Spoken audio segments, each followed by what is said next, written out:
සතිය දවස් 5ම වැඩ නේද? වීකෙන්ඩ් එක මොකද කරන්නේ? 28 වෙනිදානේ.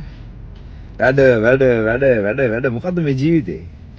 බිසි ලයිෆ් ස්ටයිල් එකක් ගත කරන ඔයාලා වෙනුවෙන්මයි අපි මේ කොන්සෙප්ට් එක ඕගනයිස් කරලා තියෙන්නේ. Twilight at the Arcade. ඔන්න මාර්තු 28 වෙනිදා මේ මාසේ 28 වෙනිදා ආකේඩ් එකේදී පැවැත්වෙනවා. අතරම පොඩ්ඩක් වෙනස්ම විදිහේ concept එකක් තියෙන concept එකක් මේක. රමේෂ් සුගතපාල, යසස් මැදගෙදර, රවීන් පාරුක, සෙමිනි සංජානා සහ මම තමයි එදාට ඔයාලා වෙනුවෙන් ගීත ගායනා කරන්න ඉන්නේ.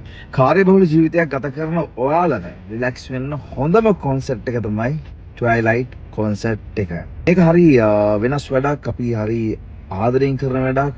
අපි ඔයාලත් එක්ක එකතු වෙලා සින්දු කියලා කතා බහ කරලා මයින්ඩ් රිලැක්ස් කරගන්න පුළුවන් සුපිරි වැඩක් තමයි මේක. ඉතින් මිස් කරගන්න එපා. කොන්සර්ට් එකේ මියුසික් කරන්නේ නිමේෂ් කුලසිංහ. එන්නේ දාට. ඔයාලගේ ප්‍රශ්න අමතක කරන්න, ඔයාලගේ ඔළුව නිදහස් කරගන්න, එයත් එක්කම එන්න. මේ දවසේ ගත කරන්න මිස් කරගන්න එපා. මාර්තු 28 වෙනිදා ආකේඩ් එකේදී හරියටම හවස 7 වෙද්දි අපි හම් වෙමු. ජය වේවා.